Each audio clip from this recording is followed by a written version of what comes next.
তো উনি সেই ভারত বিদ্বেষের কথা, ভারতে গিয়ে খারাপ অভিজ্ঞতার কথা শোনাচ্ছেন, একটু শুনুন। সবচেয়ে কষ্ট, সবচেয়ে দুঃখ এবং মৃত্যুর আগেও আমি স্মরণ করব। আহারে, জীবনের সবচেয়ে বড় কষ্টটা পেয়েছেন তিনি। নবীর আরেক ভবিষ্যৎবাণী বাস্তবায়িত হওয়ারও সময় ঘনিয়ে এসেছে। সেটা হলো এই ভারতবর্ষে, এই গোটা ভারতবর্ষে একটা মহা লড়াই হবে। 1450 বছর আগে নবী বলে গেছে ভারতের সঙ্গে যুদ্ধ করতে হবে। এখনো পর্যন্ত বাংলাদেশের মুসলিমরা, বিশ্বের মুসলিমরা ওই ভারতের নিরীহ মানুষদের ওপর চড়ে বসবে, তাদের উপর আক্রমণ করবে, সেই প্রস্তুতি নিচ্ছেন। তো উনি সেই ভারত বিদ্বেষের কথা, ভারতে গিয়ে খারাপ অভিজ্ঞতার কথা শোনাচ্ছেন, একটু শুনুন। সবচেয়ে কষ্ট, সবচেয়ে দুঃখ এবং মৃত্যুর আগেও আমি স্মরণ করব। আহারে, জীবনের সবচেয়ে বড় কষ্টটা পেয়েছেন তিনি। কি কষ্ট, একটু শুনুন। আমি ভারতে এতবার গিয়েছি, কিন্তু কখনো আমি কোনো রকম কষ্টবোধ করিনি। ও আচ্ছা আচ্ছা আচ্ছা, অনেকবার গিয়েছেন, কখনো কষ্টবোধ হয়নি তার, একবার হয়েছে, ব্যতিক্রম একটি ঘটনা। শুনি কিভাবে।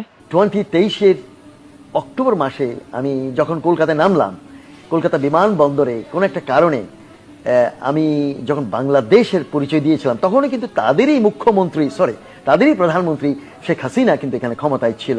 কিন্তু আমার পাসপোর্টের কোথাও কিন্তু বাংলাদেশ লেখা নেই, কিন্তু আমার অস্ট্রেলিয়ান পাসপোর্টের কোথাও বাংলাদেশ লেখা নেই। তারপরও আমি শুধু ভালোবেসে তাদের প্রতি একটা ফ্রেন্ডলি আচরণের সৃষ্টি করার জন্য এয়ারপোর্টে যখন আমি নিজেকে বললাম যে আমি অরিজিনালি ফ্রম বাংলাদেশ, আমি তিরস্কৃত হয়েছিলাম এবং অপমানিত বোধ করেছিলাম। কেমন তিরস্কার, কেমন অপমান, সেটা কিন্তু বলেননি উনি।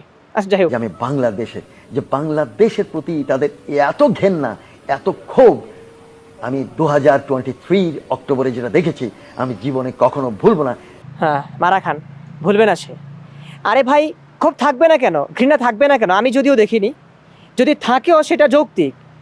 সেই 1450 বছর আগের একটা মানুষের কথায় আপনারা এখন ভারতের ওপর চড়াও হয়ে বসতে চাচ্ছেন, যুদ্ধ করতে চাচ্ছেন, ভারতের মানুষকে, ভারতের নারী এবং শিশুদেরকে বন্দী বানাতে চাচ্ছেন, সেই দেশটাকে আপনারা জয় করবেন। এখন যেই নিষ্পাপ শিশুরা আছে, এদের কোনো দোষ নাই, তারা জানেও না যে 1450 বছর আগে একজন মোহাম্মদ এসেছিল, সে এই নিষ্পাপ শিশুদের সঙ্গে যুদ্ধ করতে বলেছেন। পক্ষে তারা থাকবে যারা গরুর দুধ খায়, আরেক পক্ষে তারা থাকবে যারা গরুর মুখ খায়।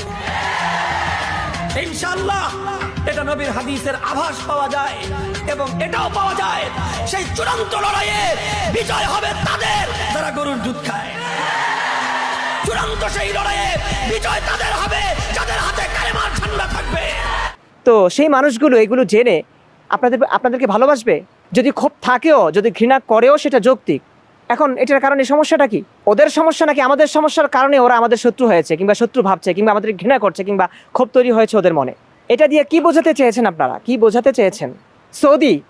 সৌদির ইসলাম মানেন, যে সৌদির নবীর কথা অনুযায়ী আপনারা ভারতকে প্রতিবেশী দেশ, যারা আমাদের সঙ্গে ছিলেন স্বাধীনতার যুদ্ধে, সেই দেশটাকে শত্রু ভাবছেন, সেই দেশটার সঙ্গে যুদ্ধ করতে মানে আপনারা উঠে পড়ে লেগেছেন, প্রস্তুত হয়ে আছেন।